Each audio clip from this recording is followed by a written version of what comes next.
Assalamualaikum warahmatullahi wabarakatuh. Alhamdulillahilladzi arsala rasulahu bil huda wa dinil haqq liyudhhirahu 'ala dini kullih wa kafaa billahi shahida. Asyhadu an la ilaha illallah wahdahu la syarika lah wa asyhadu anna Muhammadan abduhu wa rasuluh. Allahumma sholli ala sayyidina Muhammad wa ala alihi wa sahbihi ajmain. Jemaah Taraweh Masjid Salman rahimakumullah. Puji syukur kita panjatkan kehadirat Allah Subhanahu wa taala yang hingga hari ini kita disampaikan pada malam hari ke-23 bulan Ramadan. Suatu detik-detik atau malam-malam yang sangat berharga bagi umat Islam, dan ada sesuatu yang diburu atau diharapkan oleh kita dalam malam-malam terakhir bulan Ramadan, terutama pada malam-malam ganjil seperti saat ini. Yang didambakan oleh kita semua adalah malam Lailat, malam Qadar. Kita meyakini karena hadis-hadis yang menyatakan atau menunjukkan keistimewaan malam Qadar itu cukup kuat. Bahkan Al-Quran telah memberikan petunjuk dalam surat Al-Qadar, yaitu A'udzubillahi minasyaitonirrajim. Bismillahirrahmanirrahim. Inna anjalnahu fi lailatul qadr. Sesungguhnya telah diturunkan malam Qadar. Wa ma adraka ma lailatul qadr. Lalu apa yang dikatakan malam Qadar itu? Lailatul qadri khairum min alfi syahr. Malam Qadar itu adalah malam yang memiliki kebaikan lebih dari 1000 bulan. Andai kata kita melihat dari ayat-ayat tadi, ada suatu challenge, ada suatu tantangan yang disajikan oleh Allah Subhanahu wa taala khususnya kepada umat Islam, apalagi yang memang melaksanakan ibadah saum dan ibadah-ibadah lainnya di dalam bulan Ramadan ini, yaitu kemampuan untuk meningkatkan kualitas, kemampuan untuk mengupgrade diri, tentunya mengupgrade kepada tingkat yang sesuai dengan tuntunan atau kehendak Allah Subhanahu wa taala. Dari ayat ini banyak tafsir atau pendapat yang mencoba menguraikan, menjelaskan apa itu malam Qadar. Namun setidak-tidaknya ada pernyataan bahwa malam itu adalah malam yang lebih baik dari 1000 bulan. Suatu statement waktu, interval waktu yang memiliki menurut ukuran kehidupan kita saat ini itu setara dengan kira-kira 83 tahun. Dan ini ada yang mentafsirkan karena banyak di antara manusia itu yang nggak nyampe usia 83 tahun tersebut. Mungkin katanya ini merupakan ukuran kenikmatan, ukuran kebaikan yang diperoleh oleh hamba Allah yang melakukan ibadah, menyampaikan permohonan kepada Allah Subhanahu wa taala, sehingga kebaikannya itu setara dengan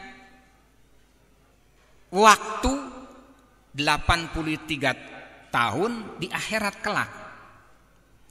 Namun andai kata kita melihat pembandingan waktu antara bumi dan atau kehidupan di alam ini dengan di akhirat, Allah sesungguhnya telah memberikan suatu ilustrasi yang lain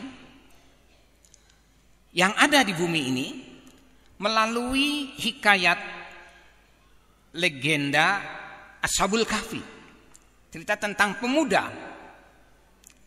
yang dikejar oleh penguasa bersembunyi di suatu gua, tertidur selama sehari, dan nilainya kalau diukur dalam pengertian kehidupan di bumi itu 300 tahun. Kira-kira itu pun ada yang berpendapat 300 tahun Masehi, ada yang berpendapat 300 tahun Hijriah. Tetapi dari sini kita bisa menangkap makna.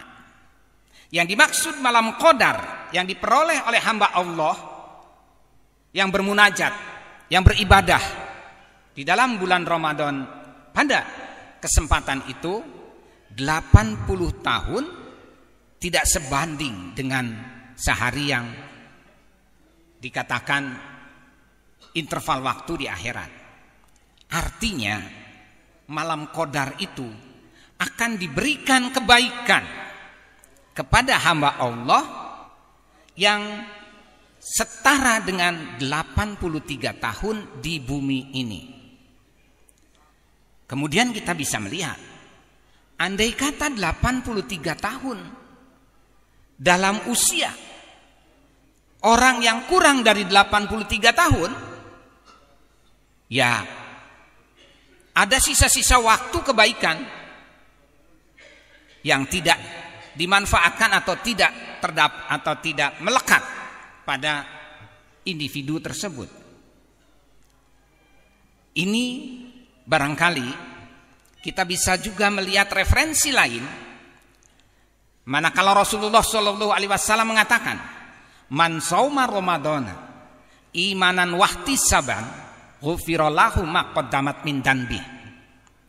Andai kata ada hambaku, atau andai kata berpuasa kita dalam bulan Ramadan ini dengan penuh perhitungan, dengan sangat baik, maka segala dosa-dosa di masa lalu akan dihapuskan.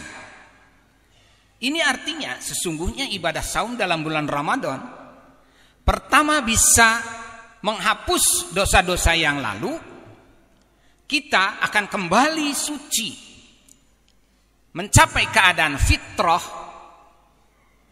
setelah melewati bulan Ramadan ini. Lantas bagaimana kedepannya sesudah bulan Ramadan kita lampaui, kita lalui? Tidak ada jaminan manusia tersebut tidak membuat dosa-dosa, kesalahan-kesalahan yang pada hakikatnya dosa itu adalah konsekuensi perbuatan seseorang yang akan memperburuk atau menurunkan kualitas dirinya di hadapan Allah Subhanahu wa taala, dan bahkan lebih dari itu bisa berdampak pada kualitas lingkungan yang turun akibat perbuatannya. Dengan lain perkataan, dapat mendolimi orang lain atau lingkungan kehidupannya. Pengertian dosa yang demikian adalah sesuatu yang sangat dilarang oleh Allah Subhanahu wa taala. Namun makna dan pengertian dosa itu pun memiliki hierarki, jenjang.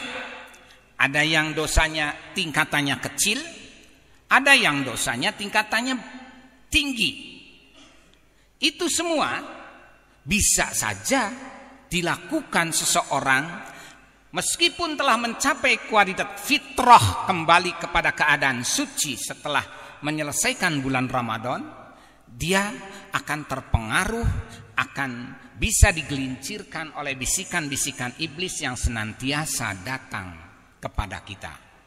Baik dia dari depan, yang kita ketahui betul-betul itu adalah sesuatu yang dilarang oleh Allah Subhanahu wa taala, betul-betul merupakan suatu pengetahuan dan kesadaran bahwa itu adalah perbuatan yang dilarang, kita tabrak juga. Maupun dosa yang kita tidak sadari akibat bisikan-bisikan teman, saudara, yang semuanya akan menjerumuskan kita pada perbuatan-perbuatan dosa. Demikian juga ada perbuatan dosa yang tidak kita ketahui. Iblis akan datang dari belakang secara simbolik. Kita tidak tahu bahwa itu datangnya dari iblis. Sebab kalimatnya berwujud, hebat kamu ini orang yang soleh, orang yang baik, orang yang memiliki keteguhan iman, dan sebagainya dan sebagainya. Kata-kata pujian yang tanpa kita sadari, meskipun hanya setitik sebesar zarah, tapi telah menjerumuskan kita pada nilai-nilai ketakaburan. Itulah kehidupan kita yang senantiasa akan diuji melalui bentuk-bentuk iblis yang akan datang dalam berbagai macam aktivitas kita kapanpun dan dimanapun. Kembali kita kepada konsep pengertian qadar. Malam qadar yang telah diberikan reward dari Allah Subhanahu wa taala. Itu menandakan kita memiliki kemampuan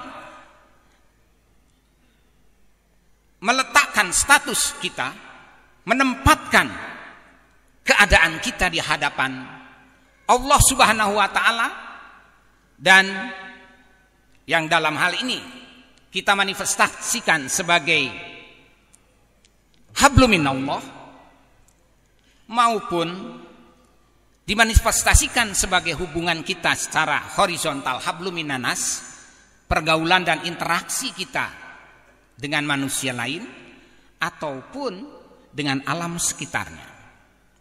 Jadi, manakala kita mendapatkan award atau reward, penghargaan dari Allah, mencapai atau mendapatkan malam qadar, maka kita akan menyadari betapa kita sebagai pribadi yang selalu dirongrong atau selalu diikat oleh keinginan, nafsu, baik itu dalam bentuk fisik maupun dalam bentuk ide dan konsep mengenai kehidupan berinteraksi dengan teman maupun kehidupan dalam rangka pengabdian kepada Allah Subhanahu wa taala. Dan kita akan mampu meletakkan atau mendudukkan diri kita kepada status yang sesuai, tetap dan terus akan makin baik sesuai dengan perkembangan akal kita yang mengendalikan diri kita dan mengendalikan kemampuan kita menyingkirkan bisikan-bisikan dari iblis. Oleh karena itu, kita mempunyai suatu tantangan dari Allah. Manakala mencari malam Lailatul Qadar, mestinya dalam diri kita juga mampu mengukur diri kita setelah melewati bulan Ramadan ini, menginjakkan kehidupan berikutnya mulai dari bulan Syawal dan seterusnya.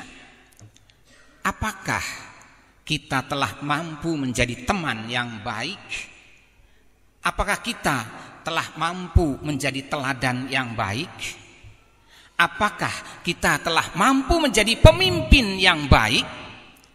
Yang itulah sesungguhnya hakikat manusia dihadirkan dari Allah ke bumi ini, dimaksudkan untuk menjadi khilafah, menjadi pemimpin. Dan masing-masing dari kita akan dituntut seberapa tingkat kepemimpinan kita.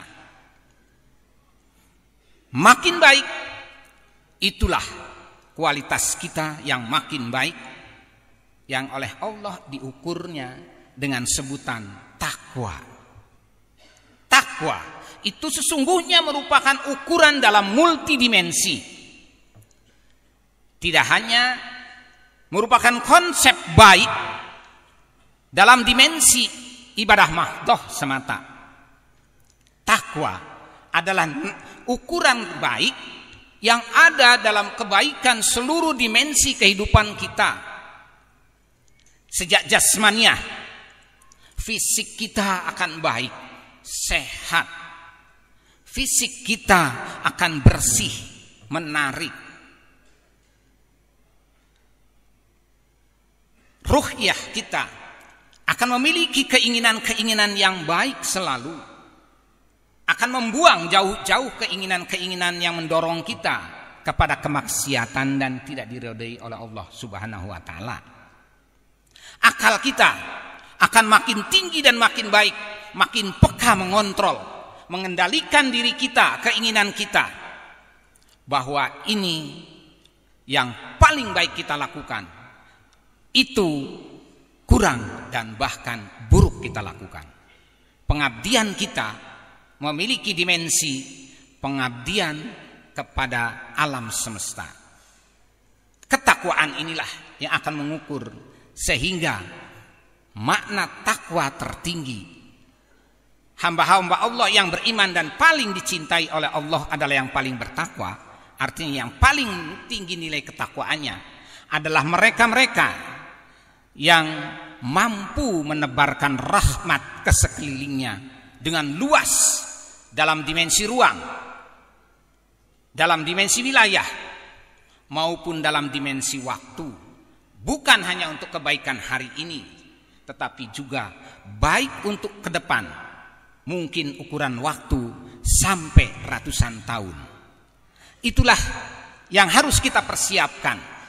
Sebagaimana setiap keinginan kita yang dicetuskan dalam doa tidak mungkin akan diberikan oleh Allah kalau tanpa ikhtiar dari kita. Malam Qadar adalah sesungguhnya saat-saat kita mencetuskan doa, menyadari diri dan status kedudukan kita, meminta sesuatu. Ikhtiar selanjutnya itulah yang perlu kita pertahankan dan kita ukur apakah benar malam-malam Qadar kita telah mendapatkan turunnya hidayah dan rahmat dari Allah Subhanahu wa taala. Kiranya itu yang dapat saya sampaikan. Mudah-mudahan ini menjadi inspirasi bagi kita, dan mohon maaf atas segala kekurangan dan kesalahannya. Hanya Allah semata tempat saya menyatakan ampun andai kata ini merupakan sesuatu yang salah. Billahi taufik fis sabilil haq. Wassalamu alaikum warahmatullahi wabarakatuh.